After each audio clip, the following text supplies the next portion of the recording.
By the end of this video, you will know about verbs in the Greek New Testament. Hi, my name is Rob McIver. Let's talk about verbs. Well, as you might expect, verbs are verbs that have an epsilon at the end of their verb root. One such verb is lαλέω, which means I say or I speak. And I have here two columns. In the left-hand column is lαλέ plus the expected endings for the present indicative active. Lαλέω, lαλέis, lαλέai. But when we look in the New Testament, we find that the epsilon sound has been a weak sound and has been largely swallowed up by the stronger long vowels and diphthongs. So lαλέω becomes lαλέω, lαλέis becomes lαλēis. The only difference is between what happens with lαλέω and what happens with luo is a change in accents and in the first and second person plural. So lαλέωμεν becomes lαλούμεν and lαλέti becomes lαλēita. Now, there can be several approaches to learning verbs. One of my best students said, just learn another paradigm. I like learning paradigms. If you wish, you can follow that approach, although there will be complications later. I think a slightly easier way to go is to learn a few rules that cover all these changes. And the advantage of doing that is the rules that we learn work in all kinds of other places as well. So here are the rules. Epsilon plus epsilon, any form of epsilon, so epsilon iota as well, becomes epsilon iota. Epsilon plus omicron becomes the diphthong oo, omicron upsilon.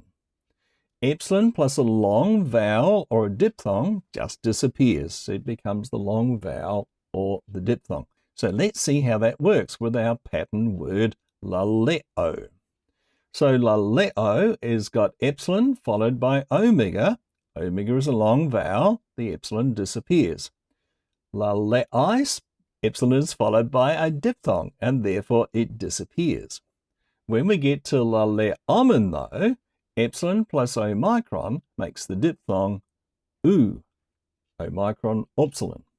And when we look at lαλēti, epsilon plus epsilon becomes epsilon iota. So the rules work. And if you're like me, you may think learning the rules is a shortcut and one that you can follow. Yeah. Now, what I have here is a list of all the verbs that occur more than 50 times in the Greek New Testament. And it's good to learn these thoroughly because they are frequently found, aren't they? When we look at them, aiteo, for example, is found 70 times. So as is my custom, I will read it out and allow you time to repeat it back to me. Aiteo, akalutheo, dokeo, zeteo, theoreo, kaleo, lαλέω, martureo, parakaleo, peripateo, poieo, proskuneo, and teireo. Did you notice that there is a plus dative after akalutheo and after proskuneo? This is because these verbs are associated with a dative. Now, how can we make verbs easier? Well, first of all, we realize there is not a lot of new material in this video.